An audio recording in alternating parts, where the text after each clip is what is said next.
السلام علیکم، میں امداد روز چیف جسٹس قاضی فائصہ صاحب کا امتحان ہے، ایک بڑا سیاسی معاملہ ان کی عدالت میں ہے۔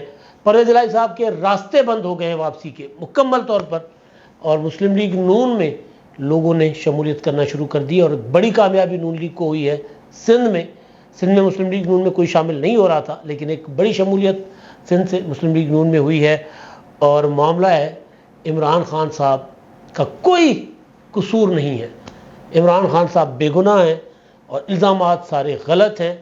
جے آئی ٹی کی رپورٹ کے حوالے سے تحریک انصاف نے آدھا اعتراف کیا ہے، آدھا مسترد کر دیا ہے۔ ان معاملات پر بات ہوگی، اور اس سے پہلے گزارش کہ جن دوستوں نے دیکھنے والوں نے میرا چینل سبسکرائب نہیں کیا ابھی تک، سبسکرائب کریں برائے مہربانی، اور اگر کوئی ویڈیو پسند آ جائے تو لائک اور کمنٹس اور ساتھ شیئر بھی کر لیں۔ اچھا جی، اب آتے ہیں سیدھے موضوعات پر۔ چیف جسٹس قاضی فائصہ صاحب نے عہدہ سنبھالتے ہی ایک ہوتی ہے نا موٹی پالیسی لائن دے دی تھی، وہ یہ کہ سیاسی معاملات سے حتی الامکان کوشش ہوگی کہ دور رہا جائے، اور جو سائلین ہیں وہ ان کے جو مقدمات ہیں، جو اپیلیں ہیں، ان کی طرف دیکھا جائے، ورنہ اس سے پہلے جتنے چیف جسٹس صاحبان تھے وہ سیاسی معاملات میں الجھے رہتے تھے، اور محبت بھی تھی ان کی ظاہر ہے، خاص طور پر بندیال صاحب کی عمران خان صاحب کے ساتھ، تو منتظر رہتے تھے، وہ اشارے کر کے بلاتے تھے کہ آئے نا، معاملہ اگر آپ کا کہیں اور گڑبڑ ہو رہا ہے، لانگ مارچ آپ کر رہے ہیں اور آپ کو اجازت نہیں دی جا رہی، تو لے آئے نا میرے پاس پٹیشن، میں دیکھتا ہوں، اور پھر اجازت دی جاتی ہے کہ جی آپ لے آئے لانگ مارچ، جتھا لے آئے اسلام آباد میں، اور پھر جہاں ان کو کہا جاتا ہے کہ آپ نے یہاں تک محدود رہنا ہے، وہ اس سے کہیں آگے آ جاتے ہیں، اور پھر اگلے دن جب حکومت جاتی ہے کہ سرکار یہ دیکھ لیں، انہوں نے تو آپ کے حکم کی خلاف ورزی کی ہے، توہین عدالت کی ہے، تو بڑا مسکرا کے ہوتا نا لاڈ کے ساتھ کسی کے اوپر لاڈ پیار آ رہا ہو تو مسکرا کے کہہ دیتے ہیں کہ ہو سکتا ہے عمران خان کو پتہ نہ چلا ہو کہ فیصلہ کیا ہے عدالت کا، حالانکہ اسی فیصلے کی روشنی میں دروازے کھلتے ہیں، رکاوٹیں ہٹتی ہیں، اور پنجاب اپنا اٹک سے عمران خان صاحب کو اسلام آباد کی طرف آنے دیا جاتا ہے۔ ایک وہ وقت تھا، اور پھر اس میں فائل در فائل تھدے لگتے گئے،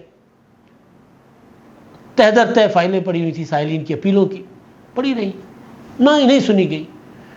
پنجاب میں پرویز الہی صاحب انتخابات ہار جاتے ہیں، اپنا حمزہ شہباز سے اعلان کرتے ہیں کہ ہم پٹیشن دائر کرنے جا رہے ہیں سپریم کورٹ میں۔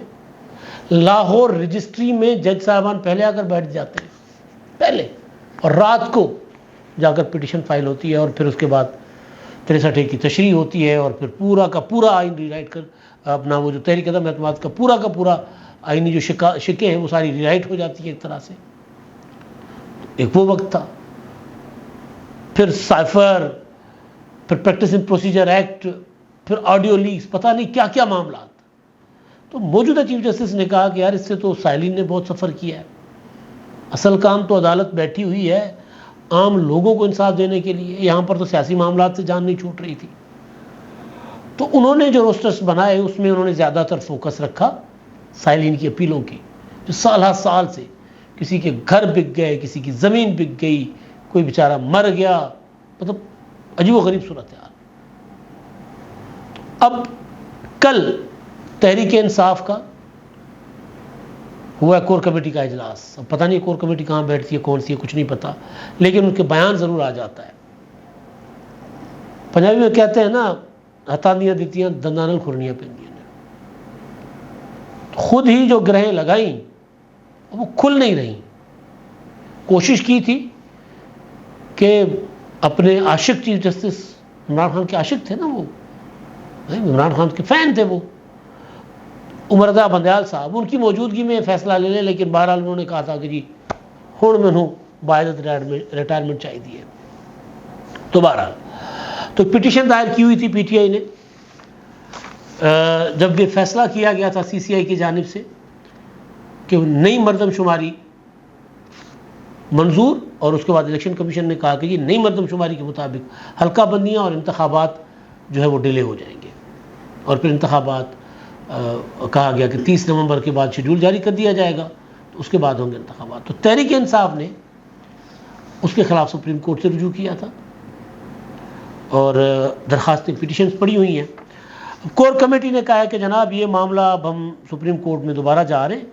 مطالبہ کیا ہے تحریک انصاف اور سپریم کورٹ بار ایسوسی ایشن کی جو 90 روز کے اندر انتخابات کروانے کی جو پٹیشنز ہیں وہ فوری سماعت کے لیے مقرر کی جائیں تاکہ انتخابات آئینی مدت میں، یعنی اسمبلیاں ٹوٹنے کے بعد 90 دن، جو کہ نومبر بن رہی تھی، کچھ نومبر کی 12 یا 13 تاریخ بن رہی تھی، اس میں انتخابات کروائے جائیں. وہ پنجاب والے 90 دن ابھی بھی پورے نہیں ہوئے ہیں. وہ فیصلہ، اس فیصلے کا کیا ہوا کچھ نہیں. اہم فیصلہ چھوڑ کر چیف جسٹس ریٹائرڈ ہو گئے. 14 مئی کو انتخابات کروانے کی تاریخ دی تھی نا انہوں نے، پہلے 30 اپریل کی، 30 اپریل کو الیکشن کمیشن نے کہا کہ ہم نہیں کروا سکتے. تو بہرحال یہ معاملہ. اب یہ چیف جسٹس صاحب کا امتحان کیوں ہے؟ کیونکہ اگر ان معاملات میں چیف جسٹس صاحب پڑ گئے تو پھر وہ جو کام ہے اصل پاکستان کے سپریم کورٹ کا، بیچارے مظلوم سائلین کی اپیلیں سننا، ان کو انصاف دینا، وہ رہ جائے گا. اور دوسرا معاملہ یہ کہ انتخابات کو ڈیلے کرنے کے لیے ایک آئینی جواز منایا گیا. مردم شماری کو آخری وقت میں منظور کیا گیا تاکہ انتخابات 2-4 دن ڈیلے ہوں اور نواز شریف صاحب کے معاملات ذرا سیدھے ہو جائیں.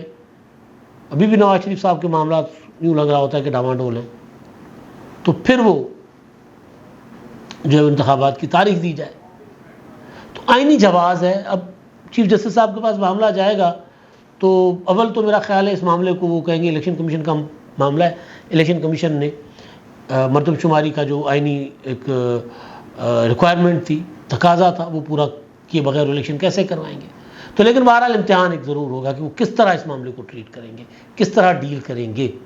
اب دیکھتے ہیں. پی ٹی آئی سوموار کو پراپر متفرق درخواست ہوتی ہے، کیا ہوتی ہے کہ جی فوراً اس کو سنیں، تو وہ دائر کرتی ہے نہیں کرتی. جے آئی ٹی نے ایک رپورٹ دی عمران کشور کی سربراہی میں جو جے آئی ٹی بنی تھی 9 مئی والی. اس میں عمران خان سمیت پی ٹی آئی کے کوئی 900 کے قریب لوگوں کو ذمہ دار ٹھہرایا گیا اور عمران خان کو ماسٹر مائنڈ قرار دیا گیا. تحریک انصاف کے ترجمان کی ایک اسٹیٹمنٹ ہے.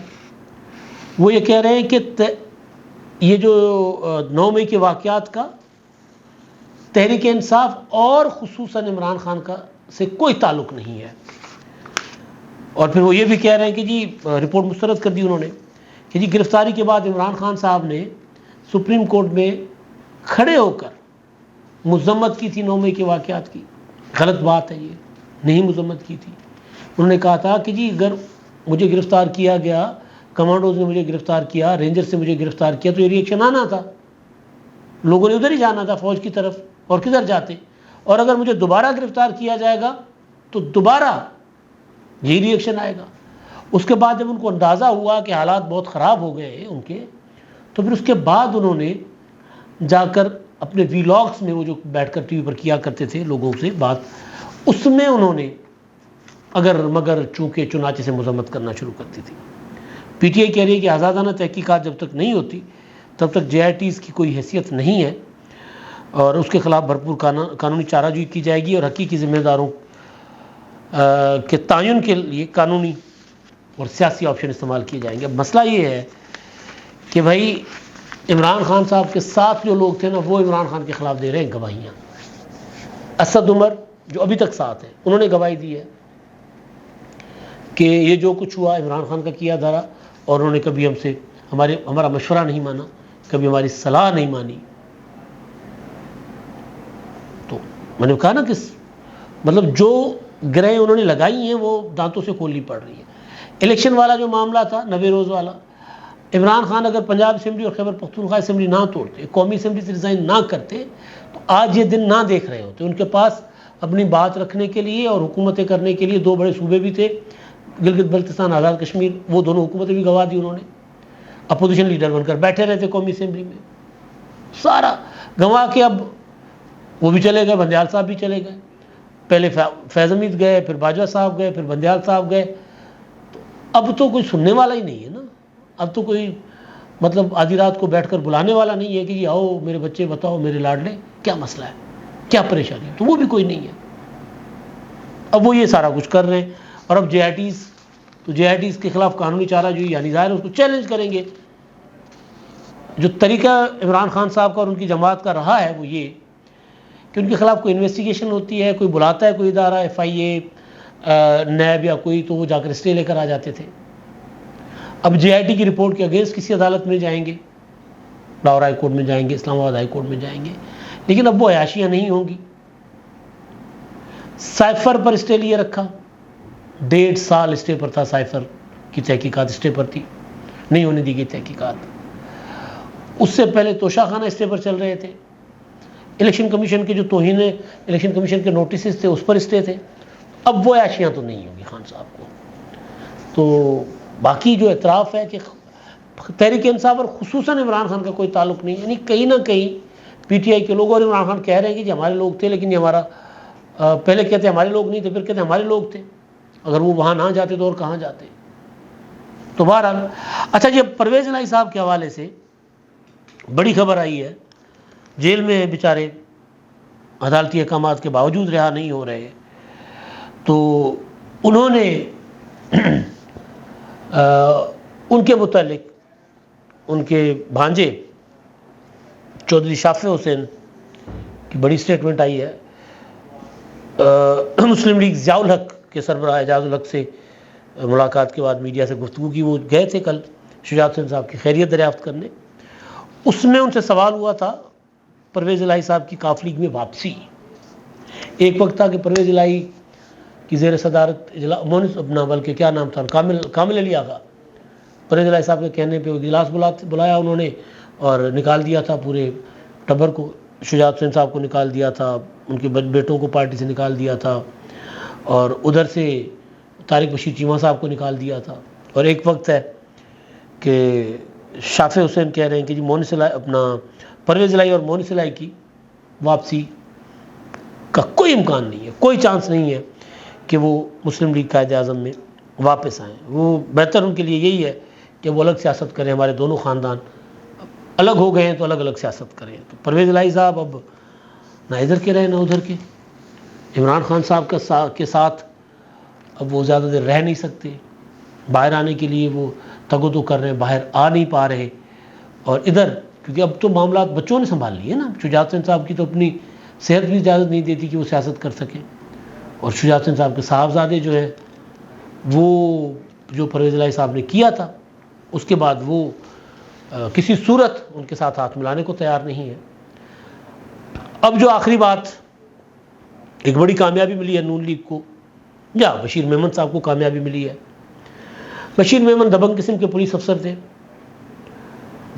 FIA کے DG رہے، اس سے پہلے IG آزاد کشمیر تھے، اور ان کے وہ جب DG تھے تو عمران خان صاحب کی حکومت آ گئی ہوئی تھی، تو خان صاحب نے ان کو بلا کر فرمائش کی تھی نواز شریف پر غداری کا مقدمہ، مریم نواز پر، خواجہ آصف پر، خورشید شاہ پر، ان سب پر غداری کے مقدمات کرو، تو میمن صاحب نے انکار کر دیا تھا۔ پھر عمران خان نے مریم نواز کو کوئی یا نواز شریف کو ان کے سامنے بیٹھ کر گالی دی تو یہ بڑھ گئے ان کے ساتھ، واش آؤٹ کیا انہوں نے عمران خان پر، اور پھر وہ اعظم خان ان کو لے گئے اور جا کر واش روم میں جا کر منہ چھو دھو لو۔ تو بشیر میمن صاحب کے لیے خبر یہ آئی ہے کہ جی میمن صاحب کو کی شمولیت مسلم لیگ نون میں خبر پہلے سے تھی، لیکن اب یہ ہوا ہے کہ جی نواز شریف صاحب کے استقبال کے لیے جو تیاریاں ہوں گی، سندھ میں جو کمیٹی بنائی گئی ہے اس میں محمد زبیر صاحب ہیں، کھیل داس کوہستانی ہیں، نہال ہاشمی صاحب ہیں، اس کمیٹی کے کنوینئر جو ہیں وہ بشیر میمن صاحب ہوں گے۔ پراپر اب وہ پاکستان کی سیاست میں ایکٹیو ہوں گے۔ مٹیاری حالہ یہ ان کا حلقہ ہے، ڈیرے دار آدمی ہے، یارواش آدمی ہے، ملنے ملانے والے آدمی ہیں، اور لوگوں میں ان کی شہرت کو اتنی، مطلب ہوتا ہے نا کہ پولیس افسر ریٹائرڈ ہو اور اس شہرت کوئی بہت زیادہ داغدار ہو، تو اس طرح نہیں ہے، لوگ ان کو اچھے الفاظ میں ان کا ذکر کرتے ہیں۔ میمن صاحب آ گئے سیاست میں۔ اب سندھ میں مسلم لیگ نون کے پاس پیپلز پارٹی کے مقابلے میں کوئی بڑی اس طرح شخصیت کوئی قداور نہیں تھی۔ اب یہ سیاست پہلی بار سیاست میں اترنے لگے ہیں۔ شاہ محمد شاہ صاحب صدر، اور اس کے بعد اگر دیکھیں ہم تو کوئی ایویں ہی، مطلب بالکل سندھی میں ہم کہتے ہیں بھینگ سنج، پنجابی سنجی کہتے ہیں، تو کنگال ہوئی پڑی مسلم لیگ نون. شامون شاہ صاحب کے بعد اگر دیکھیں تو کوئی بندہ ہی نہیں ہے. باقی ظاہر ہے کھیل داس کوہستانی وغیرہ جو لوگ ہیں وہ اب یہ سیاست میں ظاہر نئے ہوں گے, سیاست کے پراپر خود سیاست کریں, کہ بھائی تو کرتے رہے مسلم لیگ فنکشنل کے پلیٹ فارم سے. تو اب یہ کتنے عوامی ہوں گے مسلم لیگ نون میں, وہاں پر کتنی جان ڈال سکتے ہیں. ابھی ان کو ذمہ داری ملی ہے, پہلا ٹاسک ہوگا نا, پہلی ذمہ داری ان کو ملی ہے اپنا لوگ اکٹھے کرنے کے لیے نواز شریف سے کے استقبال کے لیے. تو سندھ سے کتنے لوگوں کو لے کر آ سکتے ہیں اگر نواز شریف آئیں گے, اگر بہت بڑا ہے اس میں. تو بہرحال بشیر میمن صاحب نے سیاست کا آغاز کر لیا ہے, تو ہم ان کو ہماری نیک تمنائیں, ہماری دعائیں, بیسٹ آف لک. صرف یہ عمردہ بدیال تو نہیں کہہ سکتے نا عمران خان صاحب کو, ہم بھی کہہ سکتے ہیں جو اچھی شہرت اور اچھی ساکھ کے لوگ اگر آتے ہیں سیاست میں تو بیسٹ آف لک. باقی ظاہر ہے ان کو وہاں پیپلز پارٹی کا سخت مقابلہ کرنا پڑے گا, کیونکہ میمن صاحب نے وہ جو جعلی اکاؤنٹ جو ابھی زرداری صاحب کے کھل گئے ہوئے ہیں نیب میں, وہ انویسٹیگیشنز وغیرہ ثاقب نثار کے زمانے میں بشیر میمن کی سربراہی میں FIA نے کی تھی, اور انہوں نے کھڑے ہو کر اس میں بریفنگز بھی دی تھی سپریم کورٹ کے کمرہ عدالت میں. تو بہرحال پیپلز پارٹی تو اب میمن صاحب کے لیے سیاسی مخالفت جو ہوتی ہے اس طرح وہ بھی ہوشیاری نہ کرے, ہوشیاری پکڑیں گے. اور پھر یہ اس کا امکان موجود ہے کہ پیپلز پارٹی کوشش یہ کرے گی کہ پنجاب میں نون لیگ کو اس کا کوئی تگڑا جواب دے. وہ کہ بشیر میمن صاحب پیپلز پارٹی سے نہیں ٹوٹے, لیکن بہرحال ایک بڑی شخصیت شامل ہوئی ہے, تو پیپلز پارٹی کوشش یہ کرے گی کہ اس کا جواب پنجاب میں دے. اب دے پاتے ہیں نہیں دے پاتے وقت بتائے گا. اب تک کے لیے اتنا ہی. اللہ حافظ.